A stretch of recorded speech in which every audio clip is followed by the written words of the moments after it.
Hello and welcome back. So the sun is shining here in Copenhagen, Denmark. Everybody's having the best time of their lives, going outside, meeting friends, enjoying the warmth. And what I want to talk about today is actually loneliness. So it's a bit of a contrast between the current vibe of my environment, but the reason why I want to talk about loneliness and specifically the loneliness that comes from building a business on your own, abroad, far from anything that you know, is because I think it's not talked about enough. And I think it's not normalized enough. So I actually want to share my experience with that and how it evolved over time, over these past 2 years, and what I've observed, basically. Let's get into it. You're listening to Business Sparks with Val, the podcast for expats and internationals who are done overthinking and are ready to build their business on their own terms. I'm your host, Valeria Kadelsky, business coach and founder of Spark Coaching with Val. Each week, I will bring you tips, learnings, and honest conversation so you can build with more clarity, more confidence, and a lot less second guessing. Let's get started. So I think I really realized the first time that I felt extremely lonely in my business is when I was at the beginning, and I've had a few clients signing up with me. So that felt exciting. I was very happy about where that was going. It felt like I was kind of making it. I was like, oh, this is happening. It's great. And then there was a time where things started to slow down and I started to slightly panic. I started to try different things, but really I did not know what I was doing. I really had no idea. And in that situation where I had to sort of think for myself and trying to find a way forward and trying to really decide, okay, this is where I should focus my time and energy, I could have really used a help. And I felt extremely lonely because despite the fact of having an amazing husband who's always there for me and ready to support me, and friends that also try to be there for me and my family, although far from me, I felt nobody could really understand what I was going through. And so that lack of sort of resonance with other people really made me feel I was alone with it. And that's the moment where I decided this is not going to happen again. I don't want to be alone with this again. And I'm going to tell you in a bit how I actually made sure that I always have a place and a way to, to basically get that resource for myself. But what I actually want to start today is the very, very first, let's say, weeks, months, or when you start your own thing. Because when you start, and it doesn't matter if you start right away with your own business, leaving your job, or if you start building your business on the side, everybody around you has an opinion about it. And, that could come from your friends, your family, your colleagues or ex-colleagues, anyone from on the internet. Seriously, like the opinions are endless. While some are good and encouraging, and, I've had myself a lot of people that in the start were telling me how inspired they were about me wanting to do my own thing and building something for myself that has an impact and value and so on. There were also a lot of voices that were sort of judgments masked as concern. And they sounded something like, oh my God, what you're doing sounds really brave. Aren't you afraid that this won't work out? Or aren't you afraid that you won't make enough money? Or what about how are you going to find clients? And isn't coaching a saturated industry? And so on and so forth. And while I know they meant well and that sort of came from a good place, those questions and those comments sort of made me feel even more alone with what I was embarking into, because it made me feel like they did not understand what my real reasons were for doing it, despite, of course, me explaining it many times. and why it was important that I did that, and like what was my drive and my real motivation, and why there was no other choice for me but to actually try. And the reason why you might feel alone with them, and you might experience this already yourself or have experienced it, is that they're not your people for this specific type of adventure. You probably have already seen that the first time you actually decided to move abroad, that was a very similar thing. So maybe some people were excited for you, and some people were actually a little bit doubtful about you doing that to begin with, and maybe came with similar worries about, okay, but are you sure you really want to move there? Oh, but I've heard this and that. And oh, won't you miss your family? Well, of course. I mean, and obviously, to all of these questions and opinions, like we understand what the risks are. I think we go into this knowing what we can expect. We would just want to feel like people have our backs in case we fall or in case we ourselves doubt our path. But we cannot find this level of certainty from people that don't even understand what it is that we want to do. One thing that I learned is to not try to fight these opinions or to argue our way into making them understand, because no matter how much you try, they will try to relate, but it's impossible for them to do it 100%. And you cannot blame them for it, right? It's just not something they're going through or they will ever go through. So I think the way to approach this is to understand that other people's risk tolerance is not a reflection of your capabilities. Meaning, the fact that these people are worried generally for you, they are not a reflection of the fact that you can make it or not, but they might make you feel more alone with it. Back to this, loneliness aspect of things, I think that it's inevitable to feel some level of loneliness when you enter such a unique journey that most people will never go through, because yeah, most people will never have their own business or be self-employed in their life. And that's a matter of fact. It's important to acknowledge that uniqueness and to embrace that loneliness, but in a way that is actually allowing you to then find the best people and the right people to surround yourself with. And another important thing is that for us as expats, internationals, people that live far from home, immigrants, we already struggle with this sense of loneliness. Like we know what that feels like when everybody else is far away from you and you're left with very big decisions. And it really is hard to access people to make those decisions and to feel like you have support. I think building a business abroad adds on to that experience even more.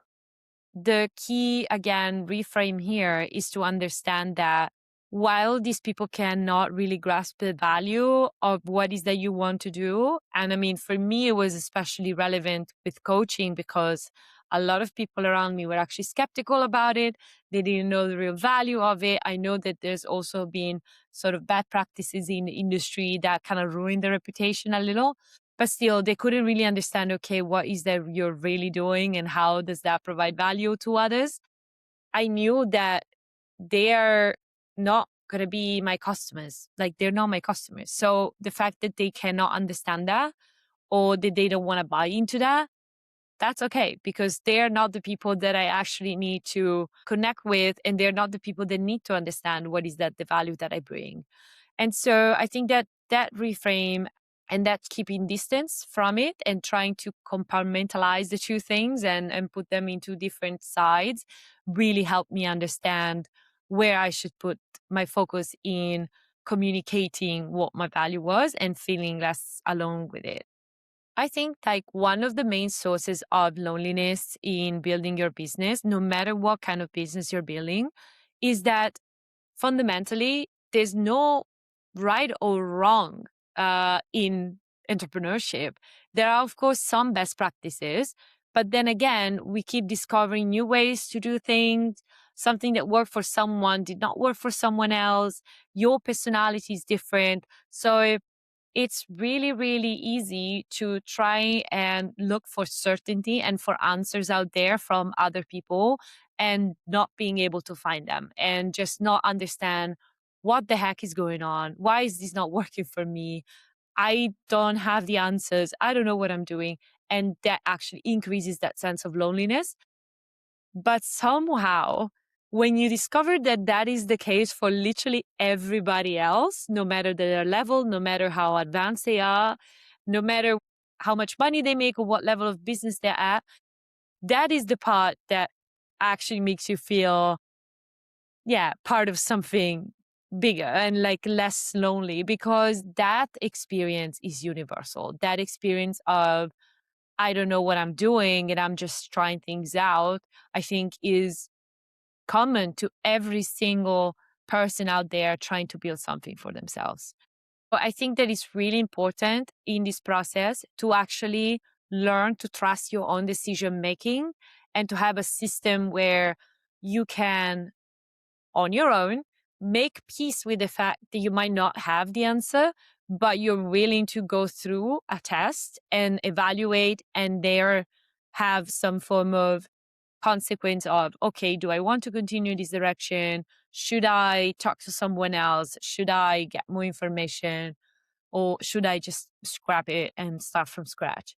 Who you surround yourself with matters enormously. When you were in corporate, you are used to having people around you all the time, no matter what. Either way, you go to an office, you work from home. Anyway, you have access to people by default because you're part of a company, whether you like it or not. Um, and so that access to people makes it easier to bounce off ideas, to get a second opinion, to have someone help reflect back to you your own thoughts. And when you start working for yourself, all of that goes away because, again, you are not part of an ecosystem. You're on your own, at least until you have your own team, if you ever have your own team. Now you have to actively seek that sort of environment and that social access to people that are on the same path as you. Those are the people that can really understand what is that you're going through. And then, of course, that exercise takes energy and intention. And you need to be really careful about which environment do you put yourself into and which kind of people do you connect with. And my own experience, for example, is maybe a little bit controversial in a way that when I started out, I made a point of not surrounding myself with other coaches that were also starting out, which makes sound counterintuitive for many people. And I was also looked at in a way of, oh, she doesn't really want to be social with other coaches. There's a lot of organizations and like communities of coaches here in Copenhagen, but also online. And I've been invited several times and I've always trying to distance myself a little bit. And the reason is not because I think I'm better than anyone else or because I don't want to be friends with other coaches, is because I know myself very well. And I know that to perform well and to learn and to put myself outside of the comfort zone, I need to surround myself with people that do something that is slightly different than mine. If I surrounded myself with coaches that also were starting out, they also didn't know what they were doing, that also did not have more knowledge than me, I know that would have made me spiral because I would have taken on too much of their own worries, which I already had for myself. And I just didn't have enough space to get more. Otherwise, it would have stopped me from actually going forward. And so knowing that in myself and knowing that I'm that kind of person that is really empathetic and that can take those worries a lot, I wanted to actually surround myself with people that were also starting out, maybe, but they were in a different industry or expertise, so that even if they were also having the similar doubts or struggling in the same way, I could still learn something else from the way that industry, for example, worked and try to reapply that for my own. And I found incredible people by doing that. I found people that I've worked with on a constant basis now for several years. I've gotten opportunities for collaborations. And this is exactly also the reason why I started a community that is now in Copenhagen and also Amsterdam, together with a partner that I found also, again, through the same approach. And that community is called Launch Circles. And it's a monthly breakfast for entrepreneurs of any kind that are also starting out, or maybe they already have a business and they just want to meet and bring ideas together and just, feel less lonely in the process. We actually have our next event in Copenhagen tomorrow on August 6th at Zoko Copenhagen at 9 a.m. And we still have a few tickets left. So you can grab them at the link in the show notes. But back to my own experience. I eventually, of course, got in touch with other coaches, but I got in touch with coaches that were ahead of me. And that didn't happen right away. Actually, it happened after I gained myself some confidence, because at the beginning, I have to be honest, that also sent me into a comparison spiral. But doing that, seeking out coaches that were more experienced than me, actually gave me a lot of knowledge and also push to continue, because seeing the example of someone that actually did it made me feel less alone and made me want to continue and work on my business even more. The key here is to be really honest with yourself and really understand what kind of people do you best thrive with, and not to be afraid to change environment if you find yourself that while looking for companionship in the process, you also realize that maybe those people are not the right people. It's okay to change and to find somewhere else where you fit best, because at the end of the day, it's for your own growth, it's for your own business, and it's really important to surround yourself with people that make you move forward. I believe very strongly about this topic. I really believe that having the right people next to you that are going through the same exact things really push you towards greatness and success. And that is also why I am starting again my group coaching program. We have a new cohort starting in September, on September 8th. But right now, early bird pricing is open until August 15th. So I'm going to leave the link again in the show notes so you can check out what the program is and how to apply. It's a 12-week program with a very selected small group of people that are all ambitious, all experts, all wanting to build something on their own. And we're going to go through everything from how to build your own offer, how to make sure people understand what is that you're doing, what problem you solve, for who do you solve it, marketing channels, how to sell, all the knowledge that I have in these past 2 years, and all the knowledge from my 7 more years of experience in sales and marketing, so that we can build businesses that people actually want to work with, and we do it together. So we are not alone. And I think entrepreneurship is not meant to be something that is lonely. And I really, really hope to see you in the program. And I hope that this episode made you realize that you are indeed not alone in this, and you're not the only one experiencing that level of loneliness. But you don't have to continue this way. You can, as I did, seek out the right environment for you to get inspired and find people that can support you. Thank you for listening to Business Sparks with Val. I hope today's episode sparked something for you. You can find all my resources, book a free clarity call, or explore working together at sparkcoachingwithval.com. And if this episode was useful, leave a review or share it with someone who's building their own thing abroad. Until next time, your business is waiting. Go make it real.